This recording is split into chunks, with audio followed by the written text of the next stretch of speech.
Yes, we are back here again to discuss the tension in the Middle East between the United States of America, Israel, and Iran. Like Abimbola pointed out earlier, it's day 17 or 18 as we speak, and the world economy is beginning to bear the brunt of this show of power and ego between these countries. And the prices of crude oil is on the increase, and so many countries are bearing the brunt of this unnecessary war between U.S., Israel, and Iran. So what are the larger implications of this show of power on the world economy on this particular issue? And we have in the studio with us Mr. Bola Bolawole is our senior colleague in the industry. And even here in Nigeria, we are not spared as well. Nigerians are beginning to pay more for the pump price of petrol, and that is affecting every facet of our life. It's our pleasure to have you this morning. It's my pleasure to be here. Thank you very much. Okay, it's day 17, like I mentioned, and the world economy is bleeding as we speak. How worried are you, and of course, the pains that the world economy is going through, and what are the larger implications if this war is not, if these issues are not addressed on time? Thank you very much. We are bleeding here, but the United States President Donald Trump said it's a little price that we have to pay for the greater goal that he has in mind. And what is that greater goal? To corner the oil resources of Iran, just like he has cornered that of Venezuela. And once he can corner those two, put the two together, he will be in control of 31% of crude oil reserves. And he will be in a position to hold China by the jugular, because China depends on these two countries for oil supply. So as far as is concerned, the collateral damage of loss of lives and of the economic hardship is just a little price that we have to pay. Now we are crying because of that little price. America itself is paying huge price. The cost of the war, the economic implication of that war is what is getting a lot of Americans worried now. It's like you are using a sledgehammer to kill a fly. They are spending billions on this war, while Iran is spending triples on the same war. And their calculations have not worked out well. They expected to have a very fast war, take out Iran very quickly, kill the leader, instigate the people, revolt to come from within, then let there be a regime change, and then the new government will now call on America for negotiations, and then America will negotiate on its own terms. Or it does not work out. None of their permutations has worked out. So we have a situation where Khamenei has succeeded Khamenei. We have a situation where Iran has continued to fire its missiles and has insisted that it will continue to do so. We have a situation where Iran has dented the credibility, the military credibility of America and Israel combined. We have a situation where it is the whole world that is bleeding now. America itself is bleeding. And Iran appears unfettered. Iran appears to be going on. So we don't know. Everything now depends not on the U.S. anymore. On Iran. Depends on Iran. When Iran is ready to shift their swords. Yes, when Iran is ready and Iran says it's not ready. Yeah. You see, this is a situation where you are beating somebody and the person is ready to take more punishment. Right. And you are beating the person, you are the one that is getting tired. Right. That is the problem that they have now. But overall, on the world economy, we have seen that the world economy is bleeding. Everyone is complaining. In Africa, where we are thousands of miles away from the scene of war, we are complaining because we are already feeling the heat of it. We are not the only one feeling the heat. Everywhere, developed economies are feeling the heat because they are paying more. And on other developed economies like our own or developing economies, we are paying more because we are paying more. So even in the US, they are feeling the heat because they are paying more. Right. In fact, from some of the analysis I have seen, the US is fretting now because they have wasted a lot of money. They have wasted a lot of their ammunition. They have depleted their armory, and they are afraid now. In the event that there is a war between them and China now, what will they use? Even their military bases in the Gulf. Yes, they have been destroyed. So what will they use? And the equipment they have expended on Iran are not equipments that can be easily replaced. Right. A lot of these, the warships, the missiles, the things that you need to use, like they are Patriots. The Patriot costs about $4 million. The Iranian missile costs just about 700,000. So you use 4 million to take down 700,000.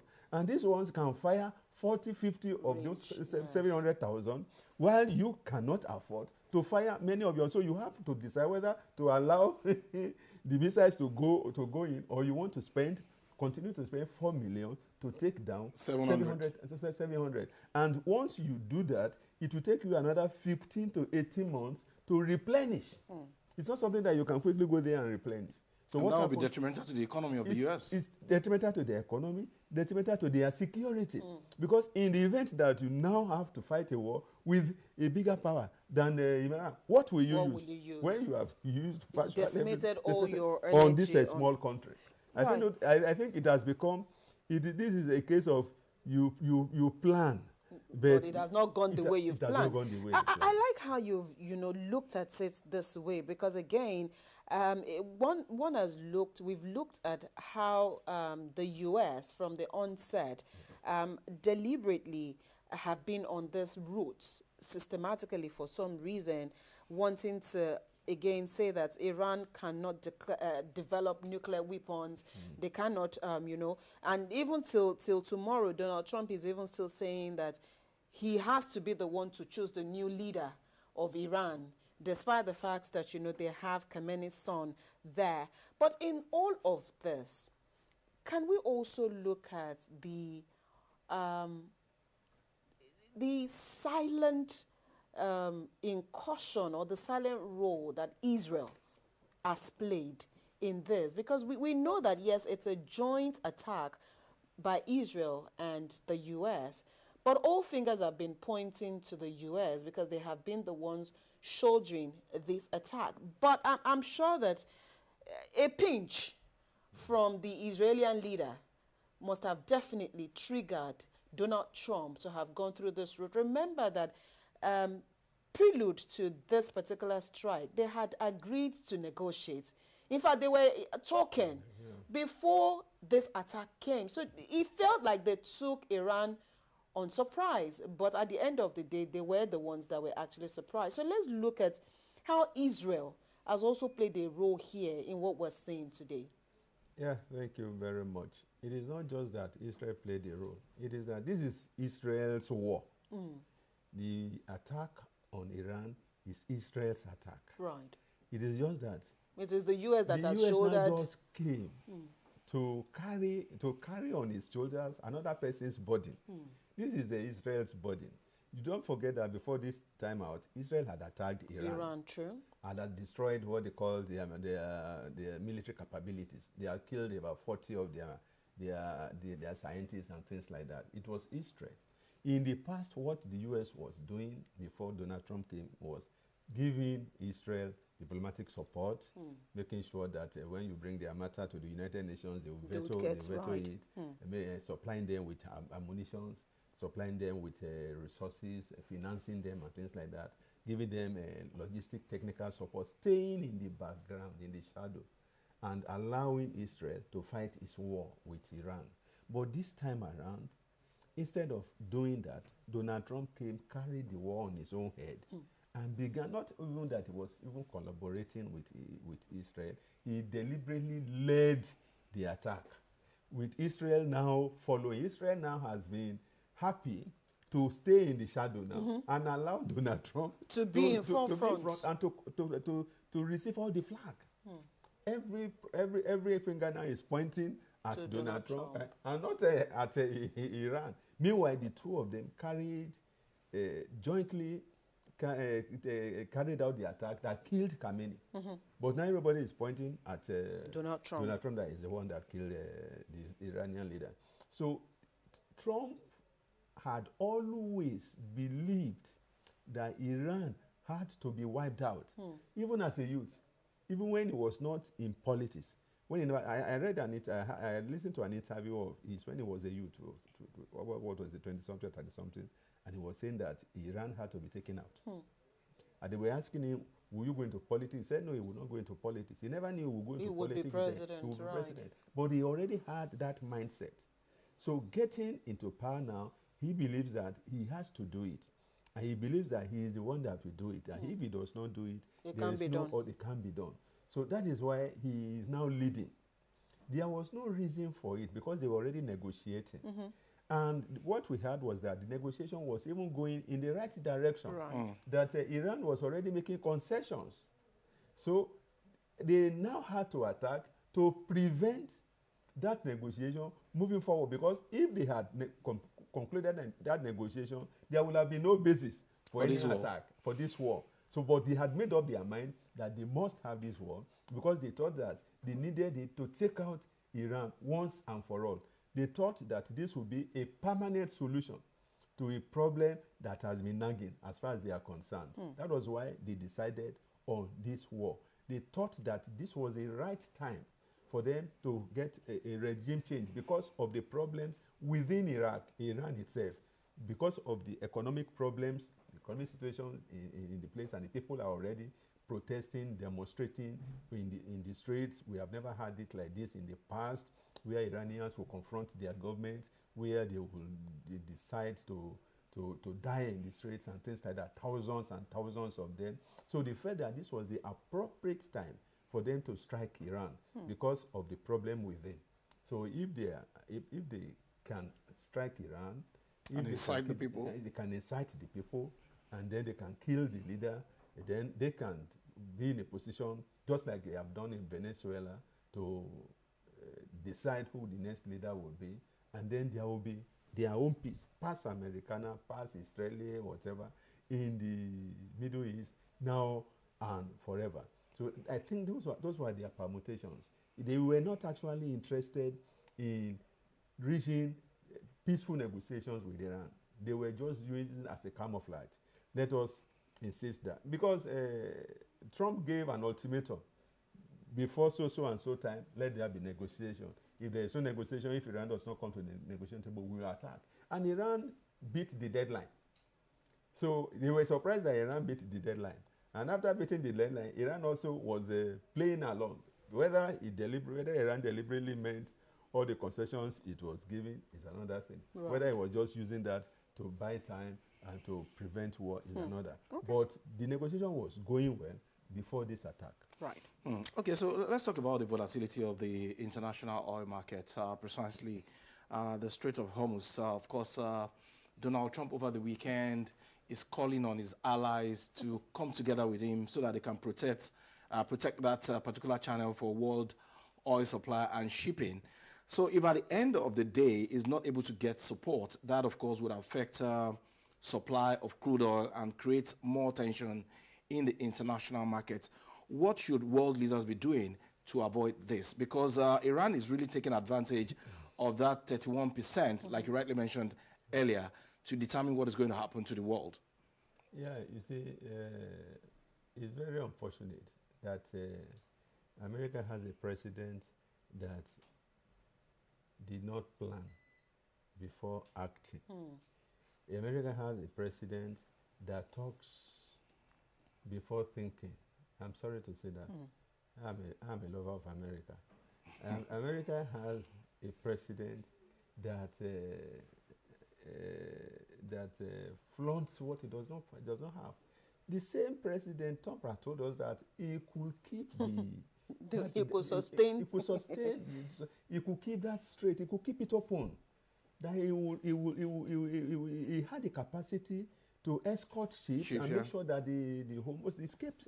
So why is he now calling on other countries, on allies? That's one. Number two, he has said that he had taken out 100% Iranian navy. So he has said that Iran does not have the capacity to block the strait. So why is he now calling for support when he had told us he can do it alone? Right. And when he has told us that Iran cannot do it, that Iran does not have the power. Now it has come out, we have come to see now that Iran actually can block the place. Right. And that actually Iran is blocking the place. It. And countries that want to pass through now, they are negotiating with Iran. Because Iran even said they would keep the strait open to other countries except the US. Yes. So you can see the problem. So you want to go and fight somebody in his backyard, and you are pretending to know the terrain more than the person. It doesn't work like that. They underestimated the capacity of Iran to do some of the things that Iran is doing. And it's easy to block. All they need to do is put landmines there, sink ships there, and do this and do that. And then, in fact, all they do is just the threat. In fact, what is blocking that strait now is not just the military capability of Iran, it's the threat of Iran. Of the threat that there could be missiles fired, the threat that if you go there, you can suffer. So insurance companies are afraid. So any ship that is going there now, without insurance, you are on your own. No insurance company is ready to take that risk because they have seen that the risk is there. So it is not just Iran that is blocking it. It is the lack of insurance to cover any ship going to that place that is the problem now. The insurance companies are withdrawing because they have seen palpable threat that this threat is real. They have seen Iraq. They have been seeing that Iran has been firing missiles. They have been seeing all the destruction, and even though the US may pretend, but those people they know that Iran has the capability to fire weapons. So if you want to go to that strait and you know you run the risk of fire, in fact, insurance premium has increased because of that threat alone. The insurance premium has increased. So that is the problem that we have.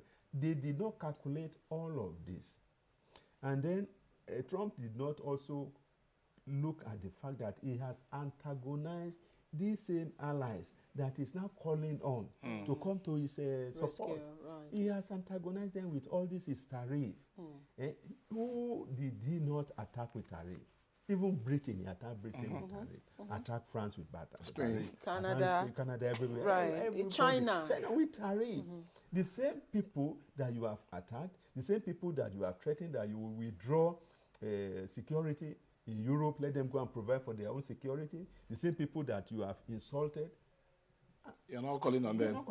You have told, we can imagine how he was talking to the British Prime Minister. Can you face Russia on your own? And those ones they answer him. He's now giving. Yes, can you face Russia on your own? Can you defend yourself? Can you imagine? Right. We thought that it was only there was only South African president that he insulted. He insulted the Great Britain, the British Prime Minister. So now he's calling on them for support. How can he get that support? Meanwhile, those ones are already making alternative arrangements. Canada, Britain, all of them, they are already coming together to see how they can sideline the US. And don't forget, this is the same US that said he wanted to take over Greenland and that is fighting Denmark, that is fighting Europe, and fighting Cuba. He said Cuba is the next place.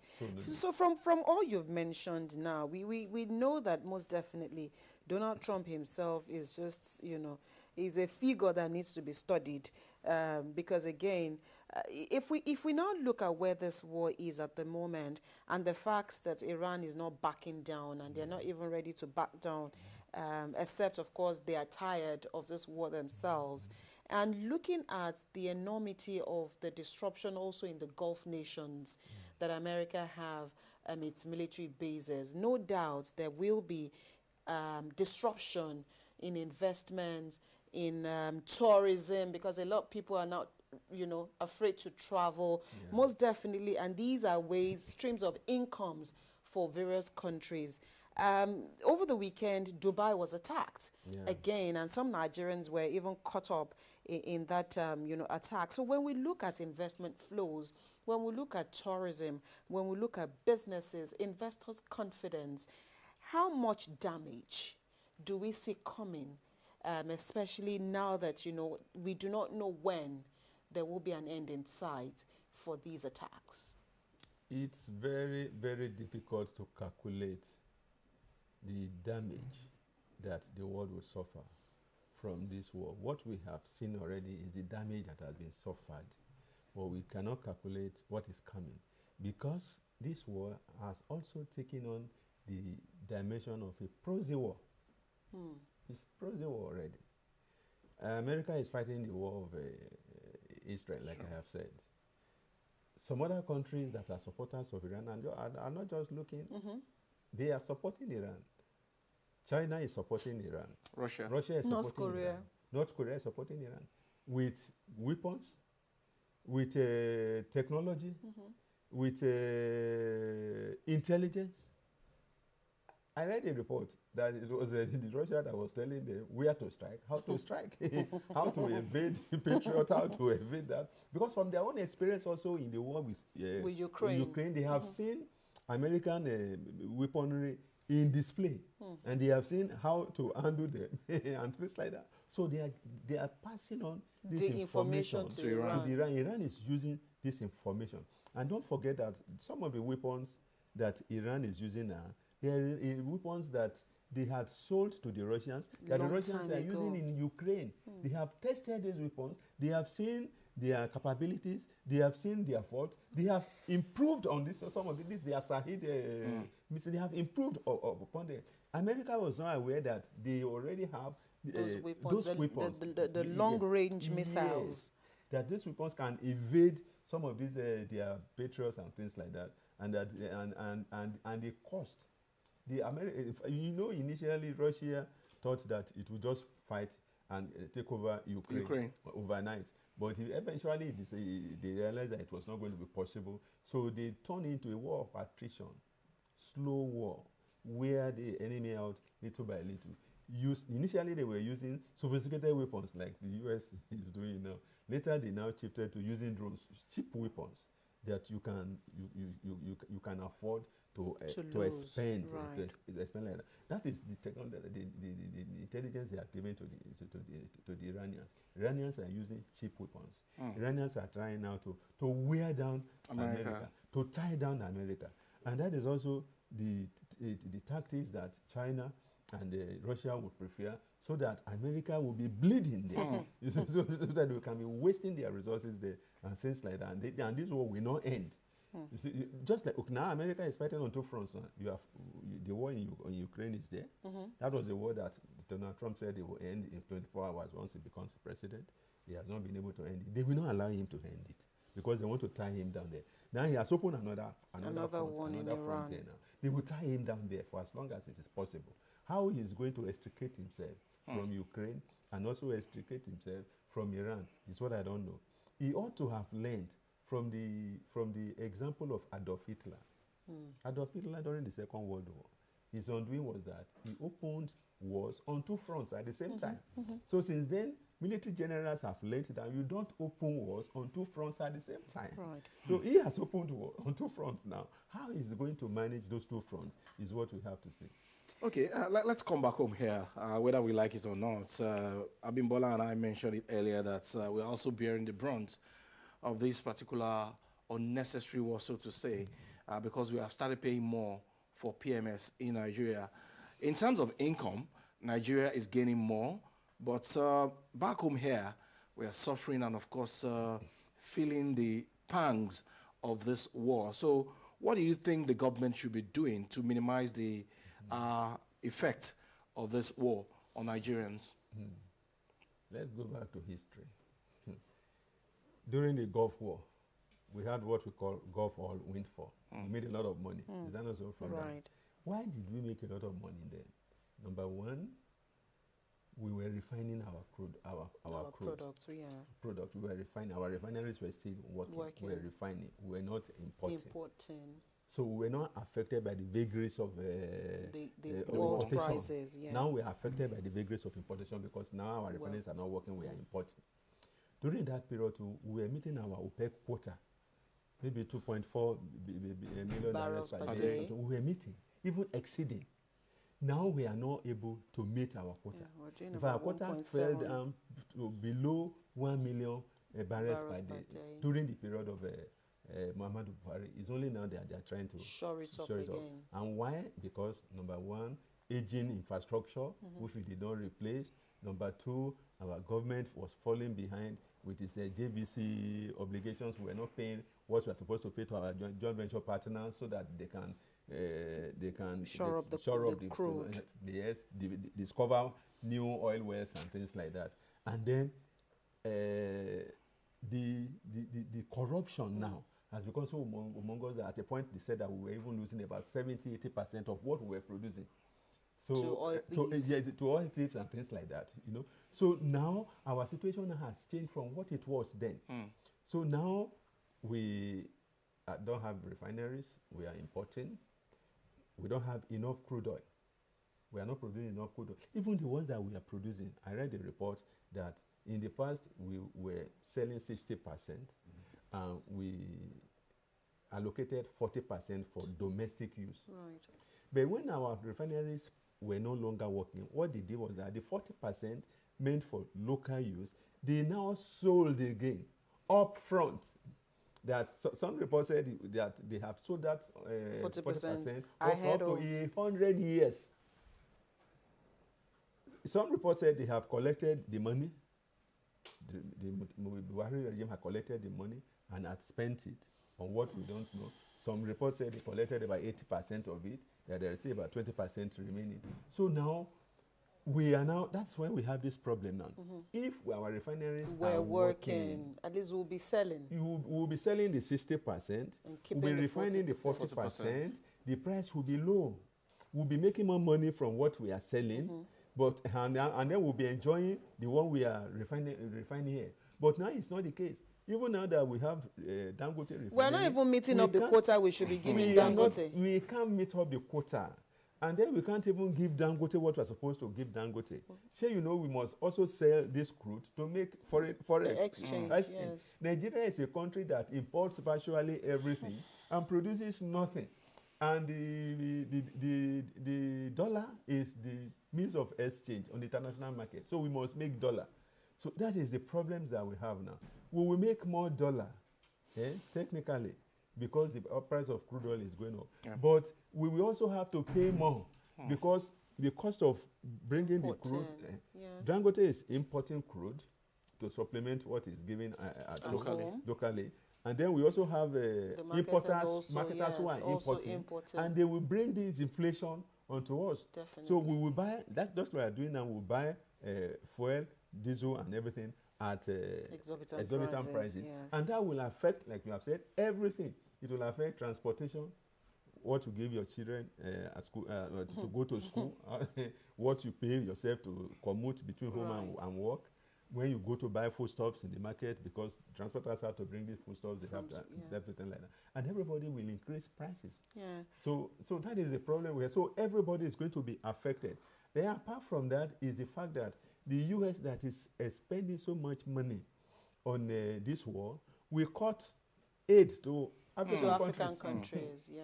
They will cut aid. They can't afford it. In fact, they are exiting a lot of their international obligations now. And that is going to affect everyone. Yeah. So it's a big problem. China, too, that is supporting, will also have to cut their own support. Russia will cut supply. A lot of people. So you find out that the cost of this war is going to be shared all over the world, so globally. Before we close, I mean, you still have not answered that last part of Jibola's questions. Yes. What should government be doing now to the populace?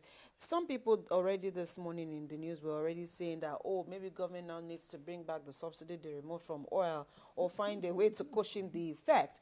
What should government be doing to at least give the people a soft landing? What government should do is not to panic, and Nigerians should not panic, because panic measures don't solve problems, they worsen problems. You can't bring back subsidy. Because number one, government does not even have the money to bring back subsidy. A government that has not been able to implement 2025 budget, is it the government that will bring back subsidy? A government that is every day going about cap in hand looking for loans, is it the government that will bring back subsidy? What they are using the money for, they should tell us anyway. But what they should now be doing is take a firm decision on the refineries. Are you going to operate it, or you are going to sell it off? Are you going to build new refineries? We have now seen that apart from relying on the refinery built by Dangote, why can't oil company, states, oil producing states, for goodness sake, what have they been doing with the humongous money they are collecting? Why can't all the oil producing states come in together Nigeria individually, why can't they build refineries? Why can't they build petrochemical industries? Why can't they build gas, instead of flaring gas? The cost of gas is going up. These are things that we can do. It's not rocket science. If an individual can build the largest refinery in the world, why can't they build small-scale refineries that can... Why can't they? You see, we have not been putting our money where our mouth is. We have not been doing the right things. So it is time now for us to begin to do the right thing, not panic measures. Panic measures will not solve this problem. Let us now know that we must refine our crude locally. Let all efforts be geared towards that. That's one. Number two, let us now know that we have to diversify our economy. We shouldn't rely on this monocultural, that we have been crying, diversify all these days, we have not diversified. We have been crying, go to agriculture, we have not returned to agriculture. Even the minerals that we are now trying to exploit, you see the crisis that it is causing. That is one of the major causes of insecurity in the country. So government should actually sit down, not go back to subsidy, but be proactive in ways that within a few years we can solve some of these problems. And they should come up with policies and programs that they will explain to people, that people will understand, so that even if we are suffering in the short time, we know that on the long run, there is hope for every one of us. All right. That's a fine way to leave this conversation here this morning. Thank you so much, Bola Bolawole, for always finding time to be with us on the program. I was hoping we could, just weigh in on, okay, maybe in few seconds, let's quickly do that, because I had that on my mind. Your last piece on the half a dozen on Iran and the U.S. Yes. I was just going to ask you, you pointed out in that piece that Iran itself cannot be pitied. Maybe just briefly, why did you say that in that piece? Yes, I said Iran and the U.S., they are 6.5 a dozen. Because both of them are enemies of world peace. Iran sponsors terrorism. They cannot deny that. So all over the world, Iran sponsors terrorism. They are the ones sponsoring Hamas in Palestine, in Gaza. They are the ones sponsoring Hezbollah in Lebanon, and all over the place like that. We have their fingers in Syria. They have their fingers in everywhere in the Middle East. So, and they are a radical Islamic group. Yes, a radical nation. So in that wise, if you are talking about world peace, Iran is not contributing to world peace.